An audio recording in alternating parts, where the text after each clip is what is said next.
With that being said, that's exactly what we'll get into next. Then I'm going to do this the same order we did last time, Tommy. So I'm going to shoot it over to you first for the East bracket and your favorite plays in the East bracket. All right, I got two plays in the East. First, I got Duke minus 11 and a half. They had their first round scare, so this is a classic comeback game for them to show their dominance. Statistically, they have the better offense, defense, field goal percentage. Like I said, I just don't see them getting a scare again. I think they go out there and just absolutely dominate TCU. The second play I got is St. John's in Kansas under 144.5, and that's for our friend EJ there, throwing that up. Um, Both are top defensive teams, and they've hit the unders four out of the last five.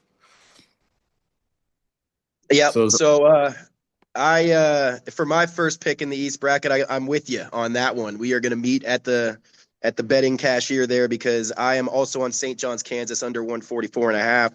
I got the same thing written down. Analytically, the defenses are better than the offenses on both sides of the ball, or on both teams. St. John's has been under that number 60% of their last 10 games, so 6 out of 10, and Kansas the exact same, under 6 out of 10 in that number. I think that one's going to be a dog fight. So I'm with you there. My only other play, I also only have two, is an over. I like Louisville, Michigan State over 151. I'm riding it back with Michigan State. They gave me an over last round. I think it's going to happen again here. Although Michigan State historically through the season hasn't been an over team, they've hit this number 151 6 out of the last 10, and Louisville has hit it 8 out of the last 10, and they are more of an over team. So I think just the style of play there, that's going to lead me to that. So that's all I got for the East region. Obviously, less games, so we got less to go over today. So I'll start the South region off for us this time, then I'll kick it over to well, you. The South region, I've got two plays again. The first play is my play of the day or the weekend, which is going to be A&M plus 10 and a half. I'm back on the dogs. Again, my favorite play. These teams have played 4 times. I don't get a lot of opportunities when I'm doing my research at this point to see two teams have played each other, right? And these teams have played each other. Uh, Houston has never beat A&M by more than 10 points. So that is one good plus for me. A&M on the other side as well has covered this spread, has not lost by 11 in 8 out of the last 10. So dogs during madness combined with those things there, that makes that my favorite play of the day. This is my dog region, I guess, and because my second play is also a dog, I got VCU plus 11. So VCU has covered this number 9 out of 10, and Illinois has not covered this number in 6 out of 10. So they've only been able to beat a team by more than 11 in 4 out of their last 10 wins. So for that reason, that is my second play in the South and my last play in the South. What you got, Unders? all right. So for the South, I also have two plays. I am starting with Houston A&M. However, I'm taking the under 142 and a half. Houston, by far, I believe, is the best defense in this tournament. They frustrate teams, so I think a team like Texas A&M can get frustrated with them. Houston's hit the under 20 out of their 34 games. Yeah. Um, so I'm going to take the under on that one. My second play is Nebraska plus 1.5 over Vandy. They got the monkey off their back, their first ever tournament win. They are one of the top 3-point shooting teams. Vandy, one of the worst at defending the three. Plus, Nebraska also a senior heavy team. Those always tend to do good in the tournament.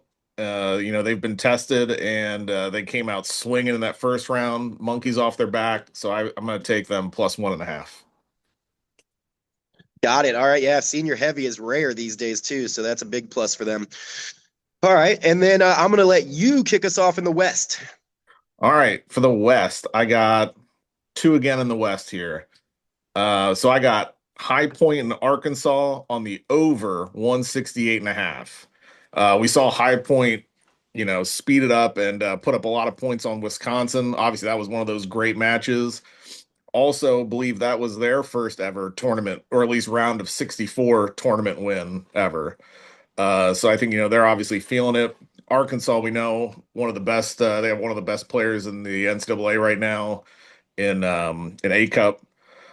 Both teams are averaging 89 and 90 points per game. Both are also averaging 50% field goal percentage shooting.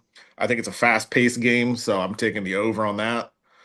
The second one I have is also an over, actually. On the Arizona. over. I know. I'm taking. Hey, when I picked the unders on the first round, just did not work out for me great. So I'm just gonna switch it up and go overs.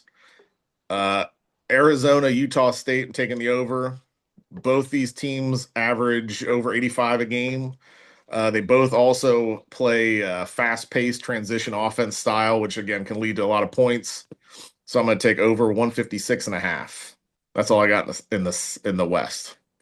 All right, and I got even less. I've only got one. I am going to backtrack real quick because I don't have this written down, but I'm going to bet it in the South, which is the Gators minus 10.5. Oh It's yeah, not, for sure. it's not because of analytics or anything other than maybe a homer pick, but I do like the Gators to win by that much. I mean, they have just been red hot. Like I said, they remind me of what they looked like before the SEC tournament last night. So but anyways, back to the West. I do like what you said for your first pick because I think it plays right into the hand of my first pick. You thought that High Point in Arkansas is going to be a high-scoring game. I think in order for it to be a high-scoring game, that means High Point has to score 2, which means I think that they cover the plus 11.5. Again, on the dogs, Arkansas scares the shit out of me. Darius Acuff Jr. scares the shit out of me. My wife is a huge Arkansas fan. I watch more of them than I'd like to admit. And I think they're very good. I love their coach. But High Point is obviously on a winning streak. Arkansas has not been able to beat teams by 12 in 6 out of their last 10 wins. So I think for that reason, and again, with that, the way that High Point is coming in, their coach is mean mugging reporters and all that stuff. I just think they're going to at least keep it. I think Arkansas wins, but I think they keep it close enough to cover that number. And Yeah, that I ends love my that. point. Go ahead. I love that. I love that coach. That coach just giving it to the reporter. Awesome. Oh man. Yeah, man. He got me hyped up. Made me want to go play some ball and bust my knee out for him. But yeah. So with that being said, there's one more one more region, which is the Midwest. And I've only got one play here again. So I will go ahead and shout that out. It's continuing with the theme. The only thing I've been doing this whole March Madness is taking a dog. I'm taking another dog, which is St. Louis plus 12.5. Again, it's madness. It's a dog. Michigan, as EJ said, Rocket Man said in our last show, they have not been what they were in the beginning of the season. They are not just walloping teams like Florida was at the end of the year. They're doing the opposite. They've only beat teams by more than 12, 2 out of the last 10 wins. All the rest were much closer than that. And then on the flip side, St. Louis hasn't lost by more than 12, 8 out of the last 10. So they cover this number 80% of the time. Michigan fails to cover the number 80% of the time. That makes that my only Midwest play. Well, this is going to be disappointing for the fans because I'm on it with you. I don't know if you can see, just so you know, I'm not lying right there. My notes, SLU plus 12 and a half. No, that's good. Maybe we got a shotgun blast. That could be a solid one. The only other thing I have to add to is statistically over the season, they have nearly identical stats for points for, points against, rebounds. St. Louis is not afraid to play in the middle. They dominated Georgia in the middle. Plus they have oh boy. Well, all right, we got our first guest here. What's up, dude? Plus they got my boy Milk Chamberlain out there. I love that guy. So that's I'm taking them. You're gonna give him a hug? All right, go give him a hug. Oh, very Hey, nice. buddies.